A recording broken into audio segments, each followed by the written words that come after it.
accept your proposal, Duke Edgar. Father, I would like to marry the Duke. Desmond was surprised to hear Allesandra accept Edgar's proposal, but he kept himself reserved. Allesandra, the Duke is not an ordinary man. You'll be in the spotlight after you marry him. Why don't you take some time to think about it, Desmond tried to usher her back into her bedroom, but Edgar placed his foot to block him from going near Allesandra. A small smile appeared on Alessandra's face upon hearing this. For the Duke to propose to anyone's daughter was a great honor, but as it was her and not Kate, her father was against it. Typical. I don't need time to think about it, Father. I wish to marry the Duke, Allesandra said, ignoring the look her father gave to her for not listening. She looked at the Duke instead. I would be honored to be your wife, Duke Edgar. Wonderful. I have prepared your family a couple of small gifts for this moment, Baron. My butler has the gifts if you wish to see them now. I would like to have a word with your daughter. Alone? Edgar added so the Baron would get the clear hint to leave. Gifts? Desmond's eyes lit up, hearing the one word. He heard nothing else Edgar said to him. He thought about the situation quickly now that there would be gifts involved. Edgar was a stubborn man, so pushing Kate when he clearly did not want anything to do with her wouldn't work, no matter how much they tried. Kate needed to seduce the man on her own. Allesandra was shy and needed guidance. Therefore, the Baron knew he could control and use her to get the Duke to help him out of the financial hole they fell in. Also, with Allesandra close to Edgar, Kate still had a chance to woo him before the wedding could happen. The big problem was Katrina.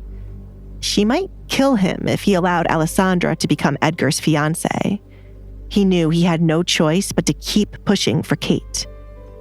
I can make this work in my favor. Desmond mentally calculated all that he could gain from this. Baron. Edgar snapped his fingers in front of the Baron's face. They had been waiting a good minute or so, watching the Baron just stare at nothing.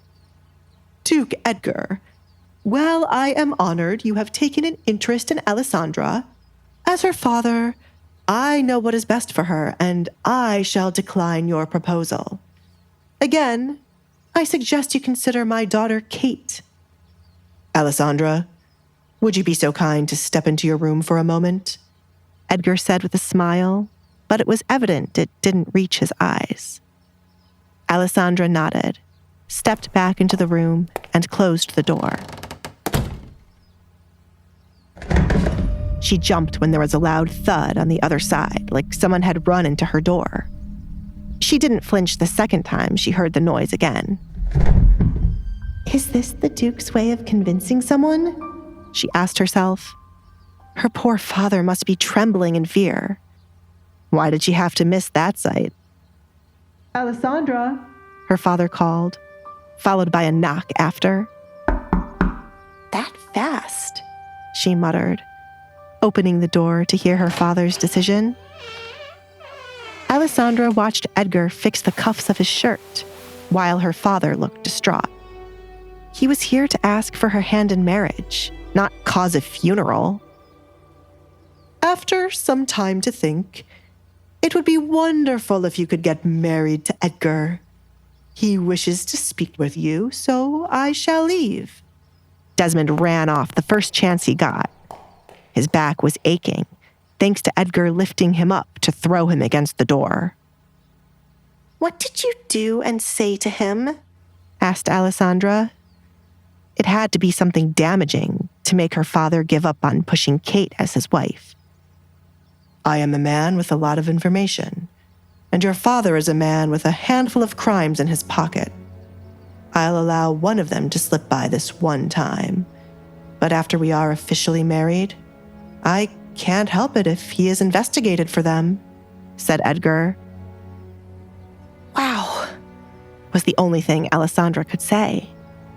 She was amazed by how easy it was for him to threaten someone to get what he wanted. Knowledge certainly was power, and whatever the Duke knew scared her father. Do you ever worry that others will kill you for knowing their business? If I am always one step ahead of them, I have nothing to worry about. Do not worry. Your husband will not die anytime soon. Can I come in to talk? Anyone could be listening to us.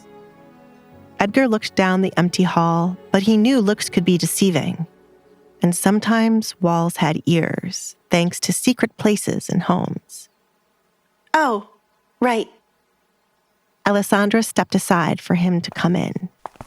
She did not care about what gossip could form by him coming into her room alone, as they were going to be married anyway. It's not as grand as your home, but it is my space to get away. Seems more like a prison. Edgar had enough of them on his property to know a holding cell when he saw one. This is your art. He picked up one of the canvases she had stacked up against a wall. I prefer not to call it a prison. That would make my life seem much sadder. I like to think of it as the only place where anyone could be free. Allesandra intently watched Edgar inspect her bedroom. From the looks of your family, I could see why you think that. Are you not allowed to leave here? Why weren't you at breakfast? Or was that your own choice? He carefully placed the canvas back in its place. I am on punishment, Allesandra said, not keeping what happened a secret. Kate threw my kitten out the window, but as always, no one believes how she is. I am meant to be here until I'm ready to apologize. If you do, I will not marry you. Edgar wanted her to have more of a backbone and no longer give in to what her family wanted. I never planned to. My kitten died because of Kate's jealousy, and I would never apologize for how angry I'm feeling. I have to bury it once the punishment is lifted. Edgar, is it still an option for me to come and live with you until we get married? Allesandra no longer wanted to stay with her family. Edgar leaned back against a wall, folding his arms. No. Allesandra didn't understand why he wouldn't agree to it when he was the one to mention it first. Why not? Allesandra, I won't have a wife who allows others to walk over her. Don't let them run you away from here with your tail between your legs or allow them to torture you any further. You are going to be my wife. My name carries more power than you seem to realize. Use it, he advised her. Allesandra might not notice it yet, but things were slowly starting to change due to this one visit. Her family could no longer lay a hand on her because of her soon-to-be husband. I did not want to use your name to deal with my family drama. I just wanted it to be able to leave, Allesandra replied. It would feel wrong. You marrying me is already more than enough. Do not run away from here a coward, Allesandra. Gracefully leave this place with your head up. I don't care how you use my name to torture these people here. Just do it. Stop pretending to be afraid because you think it's safer to cower than to fight back.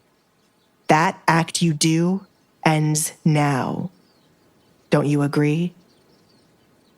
Edgar extended his hand out for Allesandra to take for them to rejoin her family.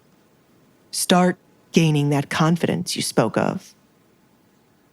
There were a lot of things Allesandra wanted to do in her home if she had someone to back her. Not that she did. She almost let the opportunity slip to do as she pleased. Deep down, she was glad the Duke was pushing her in this direction. She was wearing more than one mask in her life.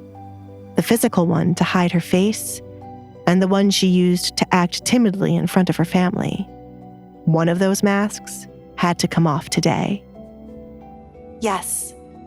She accepted Edgar's hand. Wait, that's not the end. You've just had a free taste. Now get the full story on the Pocket FM app, link in description. Check out our next video and playlist, and don't forget to like, share, and subscribe.